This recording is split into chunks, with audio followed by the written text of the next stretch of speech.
홈리와 비느하스의 시대, 이스라엘은 왜 패배했는가, 이런 주제를 가지고 하나님 말씀을 좀 상고하고 묵상하도록 하겠습니다. 이 본문은 이스라엘 백성들이 법궤를 가지고 예전에 블레셋, 지금 팔레스타인이라고 번역되어지는 그 사람들과 맞서 전쟁을 벌이는데 어이없게 지는 이야기입니다. 이 본문이 우리에게 왜 중요하냐면 교회가 벌이는 거의 모든 일에서 세상에 지금 전적으로 패배하는 시대에 우리가 살고 있기 때문입니다. 한 가정도 한 개인도 요즘 시대는 그런 것 같아요. 성도 한 사람이 한 주간 동안 자신의 마음을 지켜서 믿음으로 이기는 것이 거의 불가능한 시대 같아 보입니다. 성도들을 만나고 목회자들을 만나도 별로 즐거운 성도들이 없어요. 늘 집니다. 마음을 다스리지를 못합니다. 교회는 정말로 많이 어려워졌습니다.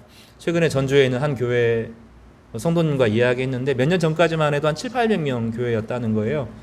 교회가 큰 어려움도 없는데 지금 150명 남았다는 겁니다. 쉽지가 않습니다. 우리 교회도 어렵고요. 여러 교회들이 집단적으로 어려운데 청년들을 완전히 잃어버린 시대에 살죠. 교회가 이런 수많은 캠페인들이 있습니다. 동성애 캠페인도 있고 반부 캠페인도 있는데 다 져요. 이길 수가 없습니다. 다 지고 있어요. 거의 모든 부분에서 지고 있는 이 시대이죠.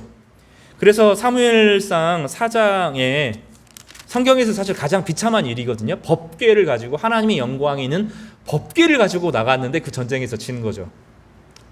도대체 이 본문을 통하여서 은혜가 무엇이고 하나님과 함께 산다는 것, 특별히 임재, 하나님이 우리와 함께 하신다는 임재는 무엇인가?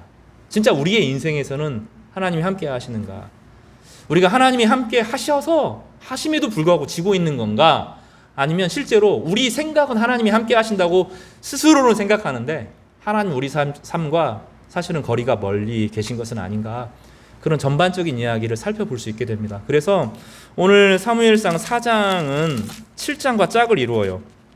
7장과 짝을 이루면서 어떻게 하나님 백성이 은혜 가운데 살아가는가에 대한 이야기, 진짜 은혜의 지배가 무엇인가, 은혜 위에 함께 살아가는 것이 무엇인가를 가르쳐주는 중요한 말씀입니다. 특별히 오늘 말씀을 통하여서 내 인생에서 이겨야 되는데, 나도 영적으로 이겨야 되고 우리 가정도 이제는 회복되어야 되는데, 우리 교회가 회복되어지고 우리 인생에서 전환기를 얻어야 되는 우리 성도들의 입장에서는 반드시 기억하고 들어야 될 교훈의 말씀이라고 생각합니다. 그래서 이 말씀을 경청하여 함께 들을 수 있기를 바랍니다. 은혜가 되는 것은 제가 원래는 좀 설교를 길게 준비해서 4장과 7장을 함께 설교하려고 했는데 반으로 줄였어요. 반으로 줄여서 4장 앞부분만 설교하도록 그렇게 하겠습니다. 그래서 오늘 주제는 다음 주제와 연결되어서 따라서 한번 해볼까요? 은혜의 시작. 넘어진 곳에서 일어나게 하시는 하나님, 이런 이제 부제를 가지고 말씀을 나누겠습니다. 성경에 많은 이야기가 있습니다. 그 중에서 개인적으로 어릴 때부터 저를 가장 두렵게 했던 본문이 사무엘상 3장과 4장입니다. 왜냐하면 엘리라고 하는 제사장이 있었고 그에게 아들이 있었는데 그 아들들은 하나님 앞에 범죄해서 하나님이 죽이기로 작정한 사람이었고, 이 엘리는 나중에 비둔해져서 넘어져서 죽게 되는 이 비극이 3장에 기록되어 있기 때문입니다. 목회자의 아들로 자라면서 혹시 내가 이렇게 되지 않을까, 이런 두려움들이 늘 있었습니다. 그래서 이 본문을 설교할 때마다, 이 본문을 접할 때마다 막 두려움에 사로잡힙니다. 그런데 그 두려움은 저를 늘 일깨워줍니다. 경건이 무엇이고 하나님 앞에 살아가는 것이 무엇인지를 다시 정신을 번쩍 뜨이게 하는 그런 말씀입니다. 오늘 본문의 배경은 블레셋이라고 하는 강력한 나라에서부터 시작됩니다. 오늘 이 전쟁이 있기 한 400년 전에 여호수아라는 사람이 가나안 땅에 들어와서 이스라엘 백성들에게 가나안 땅을 차지하게 하는 중요한 전쟁을 치릅니다. 하나님은 이스라엘 백성들에게 가나안 땅을 선물로 주셨는데, 가나안 땅을 선물로 주실 때 빈 땅에 들어가게 하신 것이 아니라 가나안 사람들이 살고 있는데 전쟁에서 차지하도록 했습니다. 여호수아의 이야기가 극적으로 기록되어 있지만 그 전쟁은 이 블레셋과 비교해 보면 상대적으로 쉬운 싸움이었어요. 왜냐하면 가나안이라고 하는 지금 팔레스타인 지역에 크게 7지파, 더 작은 소규모 지파들도 있었지만 크게 7지파가 있었습니다. 이 가나안 본토 배기들이죠. 블레셋도 그 안에 일부 있었는데 이 블레셋은 본토에 사는 사람들이 아니라 해양 민족으로 잠깐 이주했던 일부에 불과했습니다. 문제는 무엇이냐면 이 가나안 땅에, 이 성경에 있는 가나안 땅이 영적으로 도덕적으로 타락했다는 민족이에요. 도덕적으로 타락했다라고 하는 것은 항상 어떤 문제를 가져오냐면 부자들, 강한 사람들과 약한 사람들이 있었다는 거고 강자가 약한 자를 착취하고 학대했다는 것입니다. 그래서 그 나라 안에서는 강력한 학대가 있었고 하나님께서 이 사람들을 심판하시기로 결정하셨던 것은 그들의 그 악함을 보았기 때문입니다. 원래 하나님께서 한 번 그런 고민을 하셨어요. 아브라함 때 이 땅을 줄 것인가 이런 고민을 하셨는데 아브라함 때는 하나님께서 허용하시지 않았어요. 왜냐하면 그 사회에 아직 공의와 진리가 남아 있었기 때문입니다. 그러나 400년이 시간이 지나고 나서 이 가나안이라고 하는 지역에 있던 7지파의 땅들은 폭력과 악의가 가득한 세상, 각자 도생의 시대가 되었던 것입니다. 그래서 여호수아 시대 때 이 전쟁을 차지하여서 그들을 심판할 때 어떤 일이 벌어지냐면 왕들이 자기의 죄를 고백합니다. 우리가 이렇게 당해도 싸다 하는, 얼마나 많은 학대를 하고 얼마나 많은 살인들을 저질렀는지 이것이 드러나는 것이기 때문에 하나님께서 그들을 심판하셨고 그 심판의 도구로 이스라엘 백성들을 사용하셨던 것입니다. 그런데 사사기 후반 정도가 되었을 때 이스라엘 백성들은 가나안 땅에 살면서 가나안 사람들을 닮았어요. 그래서 그 나라의 폭력과 학대와 음란이 판을 치게 되는 그런 사회가 되었던 것입니다. 그때 블레셋이라고 하는 이 사람들이 그리스 사람들입니다. 스파르타, 이 사람들 다 그리스 일족의 하나인데 다 아테네 그리스 사람들이 이주해서 살았던 사람들이 팔레스타인 사람들입니다. 그리고 문화가 근본적으로 달라요. 모압, 암몬, 에돔, 이스라엘 사람들은 다 하나님을 안 믿어도, 온전한 믿음이 아니어도 다 할례를 받았어요. 아브라함의 후손들은 다 기본적으로 할례를 받았던 사람들이 그 지역에 살았는데 이 팔레스타인 사람들은 그리스 사람들이어서 할례를 받지 않는 사람들입니다. 이 사람들은 5개 연합국으로 나라에 정착을 하고 살았고 때때로 이스라엘 사람들을 식민 지배를 했던 사람들입니다. 그러나 식민 지배를 했지만 멸망시키지는 않았습니다. 이스라엘과 오늘 본문의 배경을 보면 이 2절에 1절을 보면 이렇게 되어 있어요. 이스라엘은 나가서 블레셋 사람들과 싸우려고, 여기 지명이 중요한데, 에벤에셀 곁에 진치고 블레셋 사람들은 아벡에 진쳤다라고 되어 있죠. 이 에벤에셀을 이제 다음 주 설교에서도 중요한데 에벤에셀을 기억하시기를 바랍니다. 지중해에서부터 블레셋 사람들은 해안가의 높은 지역의 언덕가에서 5개 나라로 연합해 살면서 함께 모여서 에벤에셀까지 이르게 되었습니다.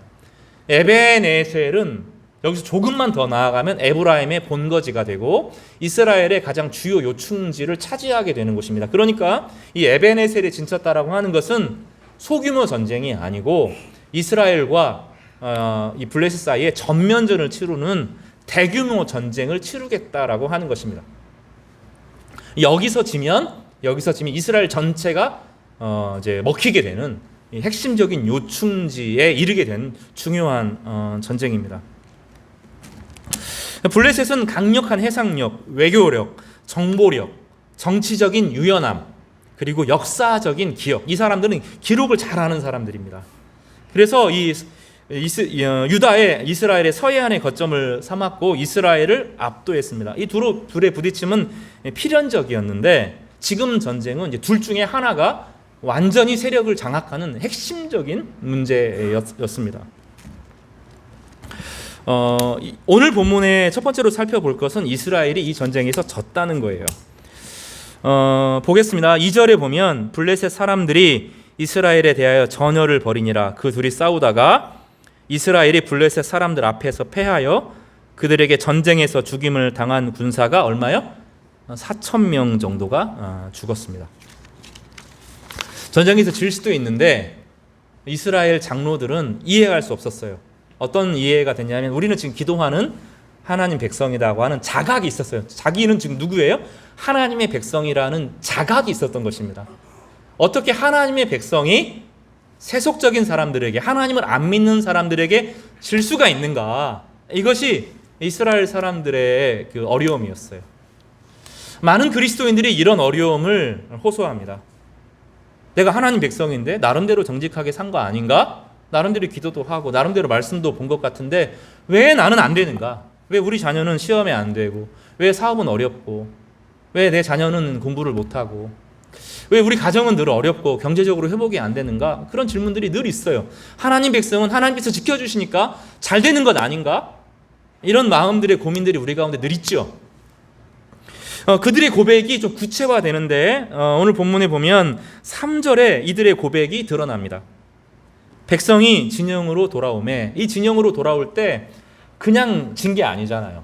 자기가 아는 친구, 가족, 동료, 동생, 형, 아우가 죽은 거죠. 근데 울음바다가 된 겁니다. 울음바다가 되어서 폐잔병이 되어서 돌아오게 된 거죠. 눈물이 막 앞을 가리고 또 어떻게 이겨야 될지 모르는 처음 보는 전략과 군사들 앞에서 그전에도 전쟁이 있지만 진짜 전열을 갖춰서 덤벼오는 소규모 전쟁이 아니라 전쟁을 차지하는, 전투가 아니라 전쟁이 앞에서 너무너무 당황했던 겁니다. 그래서 이들이 이렇게 이스라엘 장로들의 이야기를 들어보세요. 되게 신앙적인 고백을 하는 것처럼 보입니다.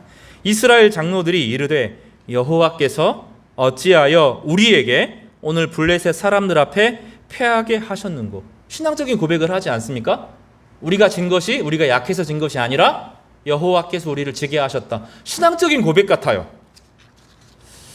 성도들이 늘 고백을 하죠. 신앙적인 고백을 합니다. 왜 하나님께서 우리를 지게 하셨는가? 믿음이 좋은 사람들이 늘 하나님을 입에 끼고 살잖아요. 하나님께서 왜? 하나님께서 왜? 이렇게 말합니다. 내가 어제 기도했는데 오늘 성적이 왜 떨어졌지? 하나님께서 왜 나에게 이렇게 하셨는가? 이 정도 이야기를 하려고 하면 오랫동안 성경을 읽었던 사람이 하는 거죠. 수많은 길들이 있는데 왜 다른 사람들은 잘 되고 예수님 안 믿는 사람들은 길을 잘 찾아가는 것처럼 보이는데 왜 내 자녀들은 그게 빙빙 헤매는가? 이런 생각들을 하면서 막연하게 신앙에 있는 사람들은 여호와께서 어찌하여 이런 생각들을 하게 합니다. 왜 밀리는가? 왜 기독교 세계가 밀리는가? 지금 우리 많은 목회자들이 모여가지고 그 일을 하는 거죠. 계속 그 고백을 해요. 왜 기독교 세계가 이기지 못하는가? 그래서 계속 힘을 막 모으는 세력을, 힘을 모으죠. 힘을 모아서 어떻게 악한 세력, 우리는 착한 사람들이고 저 사람들은 악한 사람들이기 때문에 저 사람들을 이김으로 이겨야 된다. 이런 생각을 하는 겁니다. 정치적으로 모이고 사람을 모으고 정치인들을 포섭하고 정치인이 되려고 하고 막 이런 일들을 벌이는 거죠. 그래서 그들이 놀라운 대안을 찾습니다. 여기 볼까요? 이 후반절이 되게 중요한데 따라서 같이 한번 읽어보겠습니다. 여호와의 언약궤를 거기서부터 읽어볼까요? 시작. 여호와의 언약궤를 실로에서 우리에게 가져다가 우리 중에 있게 하여 그것으로 우리를 우리 원수들의 손에서 구원하게 하자 하니, 이렇게 말합니다. 있게 하자, 존재하게 하자, 이런 말입니다. 이것을 우리의 찬양에도 있죠. 저도 되게 좋아하는 찬양인데 임재라는 찬양이 있어요. 임재, 있게 하자, 그런 뜻입니다. 하늘의 문을 여소서 이곳을 주목하소서, 주를 향한 노래가 꺼지지 아니니 하늘을 열고 보소서, 이곳에 임재하소서, 있게 하소서. 임재라는 말이 다른 것이 아니라 여호와가 우리 가운데 있게 하자, 그런 뜻입니다. 이것을 이제 성경으로 번역할 때 임마누엘, 하나님이 우리와 함께 하시다, 임재, 임마누엘은 이제 히브리어이긴 하지만 임이라고 하는 음에 대한 가치 좀 비슷하죠. 임하자는 거죠. 하나님이 여기에 임하다, 있게 하자. 여호와의 법궤가 있으면 하나님이 우리 가운데 있을 것이다, 이런 생각을 한 겁니다. 그리고 전쟁에 참여합니다. 여호와의 법궤가 오려고 하니 누구도 따라와야 돼요. 제사장도 따라와야 됩니다. 그 당시 제사장이 누구였습니까? 홈리와 비느하스였습니다. 지난주에 살펴보았던 것처럼 어려운 일이 있을 때 한나는 일어서서 하나님을 향하여 하나님이 아니면 나에게 소망이 없습니다라고 기도했지만 성경 전체에서 엘리는 단 한 번도 기도했다는 이야기가 없다 그랬죠. 그리고 뭐 했어요? 이 사람은 의자에 앉아 있었어요. 의자에 앉아 있었는데 어떻게 하죠? 비둔해졌죠. 비둔해졌습니다. 비둔해지다 하는 것은 무겁다라는 말입니다. 그 엘리의 몸이 무거워졌어요. 근데 무겁다라고 하는 단어를 하나님께 쓰면 영광이 되는데 사람에게 쓰면 비둔해집니다. 살찐 게 나쁜 게 살찐 게 모든 게 나쁜 게 아니라요. 엘리의 영적 상태를 보여주는데 자기 자신이 살이 쪘어요. 하나님께 가야 될 영광이 아니라 자기 자신이 비둔해지는 겁니다. 그러니 살쪄서 움직이지 않고 기도하지 않고 앉아 있는 제사장의 모습을 그리죠. 눈이 점점점 침침해지는데 영안이 어두워지는 거죠. 하나님께서 어떻게 역사하시는지 보지 못하는 어두움을 보여줍니다. 그리고 그 두 아들의 이야기가 나오는데 그 두 아들도 기도하지 않아요. 법궤가 있으면 하나님이 있다. 법궤가 무엇입니까? 여러분 기억을 되살려서 법궤는 모세 때 지금부터 이 전쟁이 치러지기 400년 450년 전에 있었던 일입니다. 이스라엘 백성들을 하나님께서 모세를 통해서 데려왔어요. 광야로 데리고 와서 하나님의 백성과 언약을 삼았습니다. 그리고 언약을 삼으면서 두 돌비를 하나님께서 이스라엘 백성들에게 주셨어요. 그리고 돌비를 담을 나무 궤짝을 만들게 했습니다. 그리고 나무 궤짝을 거기에 두었어요. 그리고 이스라엘 백성들이 40년간 광야 생활하면서 그들과 동행했던 만나가 있습니다. 매일매일 먹여주셨던 일용할 양식을 공급하는 말씀이 있을 때 은혜가 공급된다. 이게 하나님의 법궤의 약속이죠. 우리가 하나님 말씀을 따라 살아가면 말씀에 순종하면 하나님의 공의와 진리를 사랑하면 이 말씀의 순종이라는 게 무서운 게 아니라 나쁜 것이 아니라 하나님의 성품을 따라 살기로 결심하면이란 뜻이에요. 세상을 닮아서 흉내내는 것이 아니라 하나님을 닮고자 하면 하나님의 거룩하심과 하나님의 사랑과 하나님의 창조적인 능력을 배우고자 하면 하나님이 그들 가운데 함께 하시겠다. 그들의 일상의 모든 문제를 책임져 주시겠다. 이게 법궤거든요. 그리고 희망을 상징하는 아론의 쌍난 지팡이. 그 다음 살구나무가 하나 들어있는데 죽었어요. 밑둥이 베어낸 나무 토막 하나 지팡이였습니다. 그런데 거기에 살구꽃이 피었어요. 원래 성경을 원어로 번역하면 살구가 아니라 아몬드 나무고 우리나라의 매와 같이 이스라엘에서 가장 빨리 봄에 피는 꽃입니다. 그래서 상징이죠. 희망이죠. 하나님을 믿는 사람들에게는 언제나 희망이 온다. 죽어도 그 안에 생명이 돋아온다. 겨울과 같은 어두움의 시절이 끝나고 봄이 온다. 이게 희망의 상징이거든요. 이거를 법궤로 만들어 놓고 금으로 칠하고 그 위에 단을 설치하는데 그것이 지성소에 있습니다. 시은좌, 보좌 이게 다 그 법궤의 상징이죠. 그 법궤를 가지고 오면 하나님이 우리와 함께 하실 것이다. 이 믿음이 그들 가운데 있었습니다. 그래서 이들은 그것을 이 법궤를 가지고 전쟁에 참여합니다. 5절에 보면 법궤가 왔을 때 어떤 반응을 보였는지 살펴보겠습니다. 5절입니다. 여호와의 언약궤가 진영에 들어올 때 온 이스라엘이 어떻게 해요? 큰 소리로 외침에 어떻게 해요? 땅이 울렸어요. 그 얼마나 감격스러우니 감정이 막 솟구쳐 그냥 좋아서 이 정도가 아니라 감정이 막 솟구쳐 오르면서 진짜 이길 것 같은 거예요.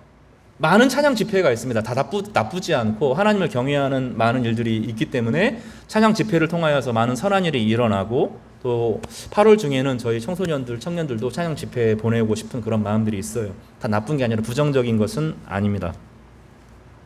찬양 집회들, 뜨거운 찬양 집회들이 항상 추구하는 것은 하나님의 임재죠. 하나님의 임재. 하나님 여기 안 계시다가 하나님께서 하늘을 열고 내려오셔서 우리 마음 가운데 확 다가와가지고 우리 심령을 뒤집어 주기를 원하는, 그래서 완전히 하루아침에 회심이 일어나고 하루아침에 슈퍼맨과 같은 사람이 되기를 바라는 그런 마음들이 있습니다.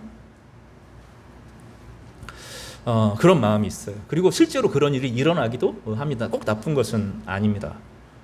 그런데 이런 찬양 집회들이 많은 곳에서 일어납니다. 오산리 기도회에서도 일어나고, 정광은 집회에서도 일어나고, 담이 선교회에서도 일어나고, 신천지에게서도 일어납니다. 그래서 구분하기가 어려워요. 일어나는 증상이 똑같아요. 마음에 확신이 생기고 하나님이 여기 있는 것처럼 보입니다. 저기 하나님의 교회, 그 사람들이 왜 저렇게 버틸 수 있는 중요한 이유가 거기 뜨거운 찬양팀이 있거든요. 예쁜 옷 입고 드럼 치고 건반하는 사람들이 화려하게 찬양하고 그 안에 눈물 막 찬양이 성령이 임하고 악령이 임한다 그런 게 아니라 그냥 감정적으로 뜨거워지는 거죠. 그걸 이용합니다. 주님께서 우리 가운데 임재하십니다. 그런 마음이 막 뜨거워지고 회복되어지는 것 같고 그 시간에 기도하면 기도가 응답되어질 것 같고 마음에 확신이 막 생깁니다. 이런 일이 벌어져요. 문제는 무엇이냐면 졌어요. 졌다고요. 이 패배가 얼마나 컸냐면 제사장 둘이 죽고 법궤를 빼앗기고 4만 명이 죽습니다. 처음에 몇 명이 죽었어요? 4천 명이 죽었죠. 근데 오늘 본문에서 몇 명이 죽었죠? 여기 3만 명이 10절에 보면 3만 명이 죽어요. 자기는 하나님이 여기 있다고 생각하고 우리 가운데 공동체에 하나님이 계시다고 생각하는데 거기 하나님이 없었어요. 이단들 집회, 여러분 다미선교회 집회 예전에 오래된 그 집회에서 사람들이 확신을 했다니까요. 막 성령이 임하고 정말로 그 설교자가 하는 이야기, 몇월 며칠 날 오실 거라는 이야기가 막 가물 속에 믿어졌다니까요.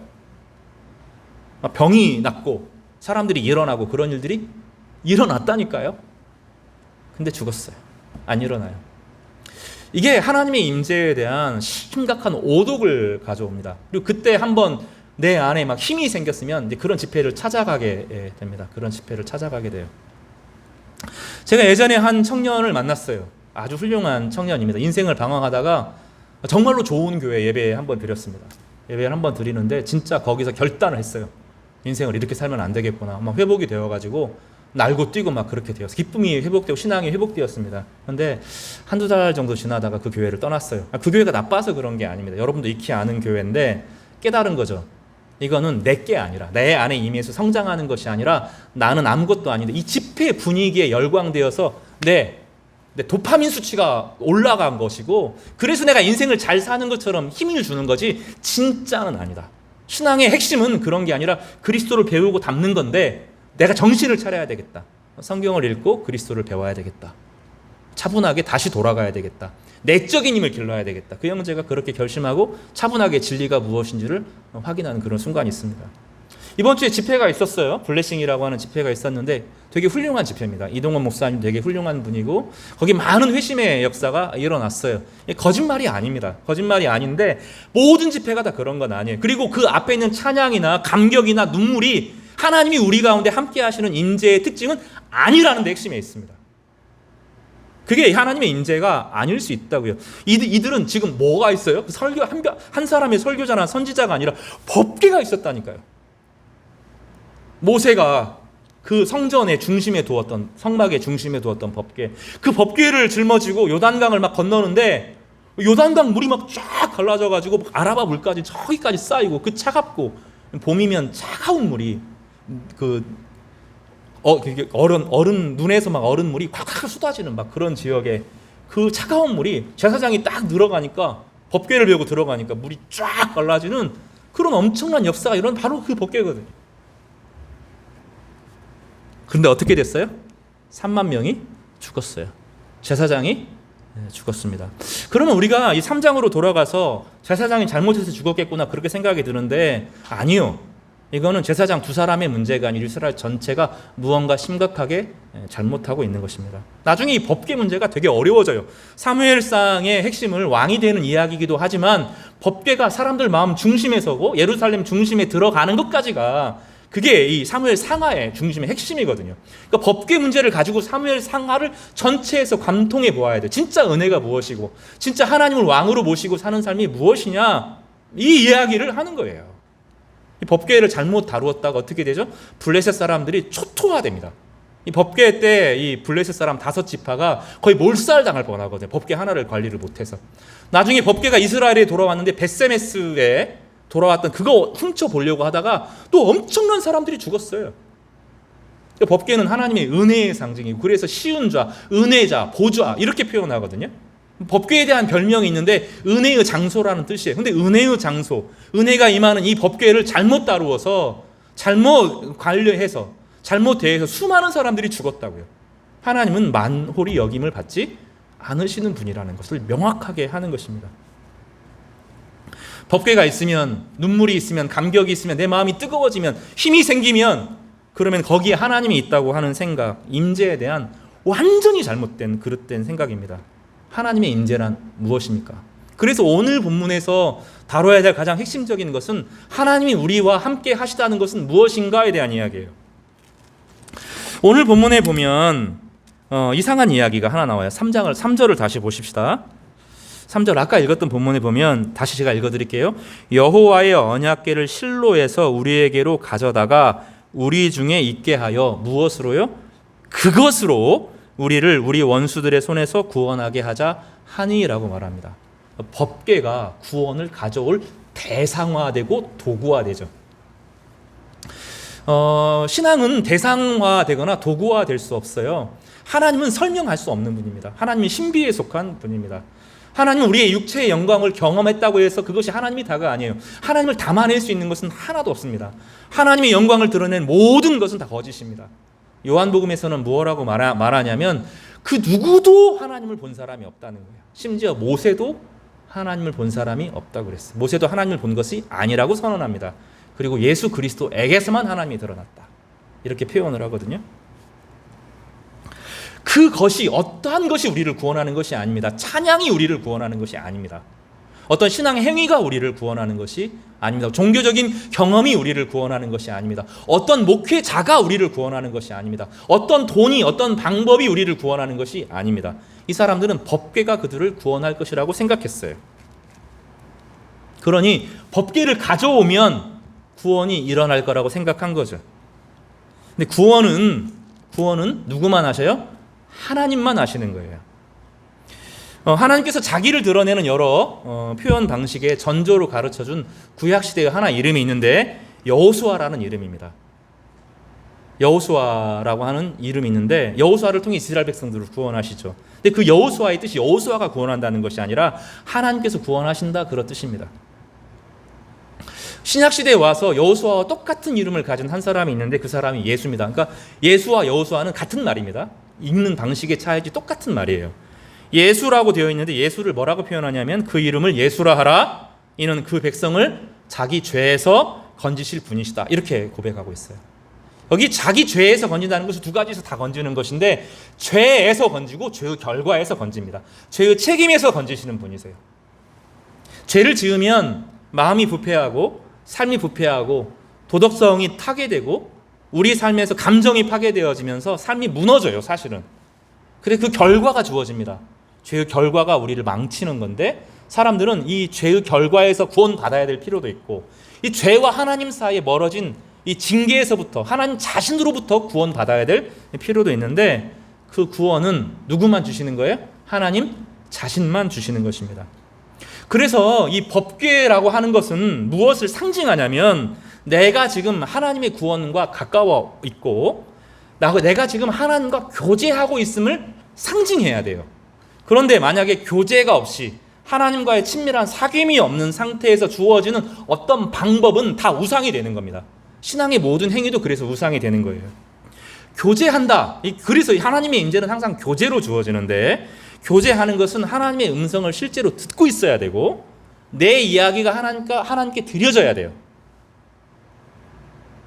어려운 게 아니죠. 내가 교제한다. 여러분 예전에도 말했잖아요. 나랑 그 사람이 아무 관계가 없어요. 별로 안 친해요. 그런 시험 기간이 되는데 시험 문제 달라 그래요. 무슨 문제만 있으면 나에게 다가오라고 그래요. 그 교제가 아니죠. 근데 정말로 서로가 마음을 통하는 사이라면 미리 알거든요. 이 사람이 지금 어떤 어려움이 있는지 알고 내가 좀 도와줄 게 없는지를 나눠지게 되죠. 지금 이스라엘 백성들과 하나님 관계에서는 이 관계가 있어요, 없어요? 없어요. 그러니까 이들의 관계가 어떻게 드러나죠? 엘리도 기도하지 않아요. 이 사람은 어떤 방법과 원리나 기적과 신분은 있지만 기도하지 않습니다.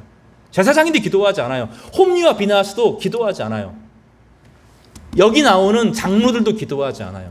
하나님을 무슨 방법으로 사용하려고 하기 때문입니다. 다시 말하면 하나님과 친밀하지가 않아요. 하나님의 말씀을 듣고 하나님과 비교하면서 내가 하나님이 원하시는 거룩에 이르지 못했구나, 이거를 알면서 하나님 앞에 찢어지는 마음으로 나가는 게 예배거든요. 그 가운데서 하나님과 교제하면서 우리의 탐심과 부정부패와 악과 우리의 이기적인 욕망들이 치료되어지고 하나님을 닮아가는 역사가 계속되는 친밀함이 예배거든요. 이거는 없으면서 찬양 집회 가가지고 우와 하나님이 너와 함께 하신다, 어떤 어려움도 이길 것이다, 자기를 속이는 거예요. 그러면 예배 중독에 빠집니다. 찬양 집회 하는 사람들은 그 감동을 계속 만들어야 되거든요. 그래서 몇 년 하면 지쳐요. 어떤 팀도 오래 못 갑니다. 찬양팀이 오래 가지 못합니다. 여러분, 오래 가는 팀이 없어요. 못 가요. 그렇게 갈 수가 없어요. 자신을 속일 수밖에 없고, 이 자신의 힘을 다른 사람을 설득해야 되는데 1이라는 자극, 2라는 자극, 3이라는 자극, 4라는 자극 점점점 심해지는데 인간의 육체가 어느 순간 감당하지 못하는 지점이 오거든요. 그래서 오래 못 가는 거예요. 그런 방식으로 움직여지자 사람이 그렇게 단순하지 않거든요.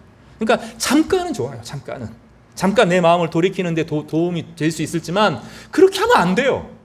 하나님 그렇게 임재하는 분이 아닙니다. 그래서 이제 7장이 중요하고 사무엘이 하나님과 교제했다는 게 중요해요. 사무엘 이름 안에 모든 게 들어있는데 사무엘은 양면의 이름을 다 가져요. 샤마엘, 샤마가 듣다라는 뜻입니다. 듣다. 샤마, 들으라 이스라엘. 엘은 하나님이라는 뜻이거든요. 하나님이 들으신다, 그런 뜻이에요. 하나님의 소리를 들어라, 이 뜻도 가능합니다. 서로가 서로의 소리를 듣는 관계. 가정에서 제일 중요한 게 그 관계 아니에요? 남편이 하는 말을 아내가 이해하고 듣고 들으려고 하고 경청하려고 하고, 아내의 말을 남편이 이해하려고 하고 경청하여 들으려고 하는 관계. 자녀와의 관계도 서로 들어가는 관계죠. 이 관계가 말씀을, 기록된 말씀, 내 안에 외워진 말씀, 그리고 그리스도를 통해서 드러나는 하나님의 말씀, 그 성품 안에서 배우고 듣고 하면서 듣거든요. 그 들음에 대한 반응으로 하나님께 기도가 드려져요. 하나님은 말씀하시고 우리는 기도하고, 그 기도하는 가운데 하나님께서는 우리의 소리를 들으시고 기도에 응답하시고, 이 가운데 우리는 하나님을 점점점 닮아가죠. 그래서 하나님을 닮아가는 사람이 살아가는 삶 가운데 빛이 비춰지죠.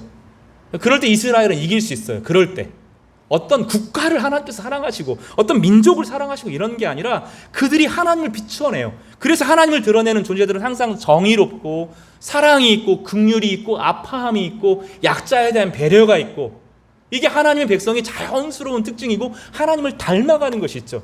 그렇지 않으면 하나님을 그것으로 나의 인생을 도와줄 수 있는 어떤 수단으로 하기 위해서 수많은 시간을 들여요. 수많은 헌금을 드려요. 수많은 열정을 드려요. 자꾸 거래하려고 해요. 그렇지만 기도하지는 않습니다. 진짜 기도는 그 안에 상실되어 있는 거죠. 그래서 성경에 이 사람들이 정말 형식적인 기도 안 했겠어요? 엘리 제사장이, 홈리와 비느하스가 대표 기도 안 했겠어요? 이 장로들이 기도하지 않겠어요? 근데 하나님께서 보실 때는 기도가 없다는 거예요. 그들의 인생 가운데. 그래서 우리 인생에서 하나님 말씀에 대한 경청함이 없이, 그 경청함이 기도로 이어지지 않는 신앙은 다 자기를 속이는 거예요. 우리 안에 그리스도를 배우고자 하는, 그리스도 때문에 내가 긍휼을 함을 입었다라고 하는 예수가 우리 안에 들어와 있지 않은 모든 예배는 헛된 자기를 속이는 예배인 거예요. 그래서 이 깊은 은혜를 깨달았던 다윗이 이렇게 고백합니다. 밧세바 사건 이후에 이렇게 고백해요. 주께서는 제사를 기뻐하지 아니하시나니 그렇지 아니하면 내가 드렸을 것이라. 주는 번제를 기뻐하지 아니하시나이다. 하나님께서 구하는 제사는 상한 심령이라. 예배를 드리는데 여러분 한 주간 살면서 하나님의 거룩함 앞에 이르지 못하는 상한 심령, 남을 긍휼히 여기지 못하고 정직하지 못하고 성실하지 못하고 게을렀고 나 중심으로 살았던 삶이 미어지게 느껴지지 않고 예배를 와요? 정직하지 않죠. 성경을 안 읽고 내가 온전한 기도 생활이 없으니까 그냥 자연스럽게 그냥 오잖아요. 그냥 예배 그냥 떨렁떨렁 성경 대충 들고. 상한 심령이 없어요. 예배. 내가 얼마나 죄인인지, 내가 얼마나 세상과 다를 것이 하나도 없는, 두려움에 사로잡히고 탐심에 사로잡혀서 인생이 불안한 존재일 뿐인 그런 죄인임의 고백이 없어요. 그 예배를 하나님께서 받으실 수가 없어요. 예배의 가장 중요한 것은 상한 심령인 거예요. 내가 하나님 앞에 온전하지 못함. 또 어떻게 알아요? 말씀을 비춰보지 않는데 어떻게 알아요? 성령께서 우리 마음을 도려내 주지 않는데 어떻게 알아요? 상한 심령이 없어요. 이게 이 본문에서 그렇게 아픈 거예요. 정치로 해서 저놈들 나쁜 놈이니까 기독교 세계를 똘똘 뭉쳐갖고 쟤들이 이겨야 된다 이런 사람들은 많습니다. 예배가 아니라 정치화되어 있죠. 기독교 세계가 절대로 못 이깁니다. 세상이 그렇게 호락호락하지 않거든요. 절대로 못 이깁니다. 하나님 그런 방식으로 성리를 주시는 것이 아니라 한 사람 한 사람이 다른 사람에 대한 긍휼을 회복할 때 그거를 가지고 힘으로 이기는 것이 아니라 그 사랑으로 이기지 않으면 세상은 이길 수가 없는 거예요. 주님께서는 사랑의 방식으로 하시기 위해서 십자가를 지셨어요. 그렇지 않으면 힘과 권력으로 밀어부셨겠죠. 지금 그렇게 안 하셨어요. 그 안에 찢어지는 심령이 있었기 때문이죠. 마태복음 1장 21절 아들을 낳으리니 이름을 예수라 하라. 이는 그가 자기 백성을 그들의 죄에서 구원할 자이심이니라. 자기 백성에 대한 긍휼과 자비를 가지고 구원하는 주님의 마음. 마태복음 1장 23절 보라 처녀가 잉태하여 아들을 낳을 것이요 그의 이름은 임마누엘이라 하리라 하셨으니 이를 번역한즉 하나님이 우리와 함께 계시다 함이라. 죄인된 백성들이 너무 아파서 자기가 육체를 입고 오지 않으면 견딜 수 없는 사랑의 마음과 긍휼의 마음, 이것이 법궤의 상징이거든요. 하나님이 우리와 함께 하시다 하는 것은 이 상징을 가르쳐주기 위한 거예요. 말씀과 동행할 때 여전히 희망이 존재하고 말씀과 동행할 때 우리의 삶에 공급하시는 능력과 은혜가 있다는 것을 상징적으로 보여주는 것이 법궤거든요. 그래서 그 의미를 아는 사람들은 말씀 앞에 나와서 기도하고 감정적으로 막 요동치지 않아도 차분하게 말씀을 묵상하면서 내 영혼의 그 죄악들과 악과 탐심과 두려움들을 하나님 앞에 맡기는 삶을 통하여서 마음이 점점점 강해지죠. 그래서 구약 성경의 그 탁월한 성도들은 세상 사람들 앞에서 힘을 잡고 분위기에 취하는 것이 아니라 광야로 나아갔던 거예요. 근데 우리는 광야에서는 못 지내요. 심심하고 외롭고 힘들어서 아마 힘들걸요. 유튜브 없으면 하루를 어떻게 지겨워서 살까? 이럴걸요 아마. 우리는 심심해요. 견디지를 못해요. 근데 그 시간을 견뎌내야 돼요. 중독이다, 내가 문제가 있다 생각하면 딱 꺼야 되거든요. 딱 끄고 조용한 가운데 다시 말씀으로 돌아가고 참잠하고 하나님의 은혜 가운데 하나님의 은혜가 회복될 때까지 기다려야 되거든요. 이 문제는 홈리와 비느하스의 문제, 엘리의 문제만이 아니라 이 공동체 전체가 하나님을 어떻게 대우했는지를 보는데 하나님을 어떻게 대우해요? 그것으로 대우하는 거예요. 그것이 있으면 살 거다 이렇게 생각하는 거죠. 하나님은 절대로 속지 않으십니다. 하나님은 얼마나 많은 사람들이 막 풍성해지고 이게 아니라 진실한 한 사람 한 사람을 찾는 거예요. 하나님은 진실하신 분이기 때문에 수많은 사람이 아니라 그 한 사람이라도 진실한 사람을 찾는 것입니다. 말씀 정리하겠습니다. 이어폰이 있어요. 이어폰, 헤드폰. 그 밖에 소리가 안 들어오는 헤드폰이 있습니다. 무선 노이즈 캔슬링이라고 해서 그걸 딱 들으면 밖에 소리가 안 들려요. 어떤 사람이 그 헤드폰을 들고 아무 소리도 안 들 채 걸어가죠. 와, 행복하고 좋고 너무 행복하고 소리가 자기가 좋아하는 음악에 도취되어 있습니다. 빵 하고 저기서 지금 차가 오고 있어요. 트럭이 달려오고 있습니다. 사람이 안 돼! 라고 하는데 못 들어요. 나는 행복하다는 거죠. 제가 오바에서 설교하는데 많은 사람들이 그렇게 살아요. 나는 행복합니다. 나는 찬양 좋고 기쁘고 즐겁고 나는 행복하고 나는 기쁘고 소망이 있고 생각합니다. 봐야 돼요. 들어야 돼요. 내 내면의 소리가 아닙니다. 내면의 소리를 듣는 게 아니에요. 내면 가운데 타자의 소리로 들려요. 하나님 밖에서 우리 양심에 속한 분이 아니에요. 우리 양심의 소리를 뚫고 들어오시거든요. 근데 그건 성경 말씀이 아니면 들을 수가 없어요. 내가 듣고 싶은 내 탐욕의 소리, 내 두려움의 소리 휘말려 듣지 실제로 하나님의 음성은 우리의 가슴을 쳐 움직이고 뼈 관절 골수를 쪼개는 말씀이거든요. 사람의 소리가 아니라 내 내면의 소리를 계속 하우링 나는 자기 소리가 아니라 하나님 말씀을 통해서 우리 영혼을 살리시는 그 하나님의 음성을 들을 수 있기를 바랍니다.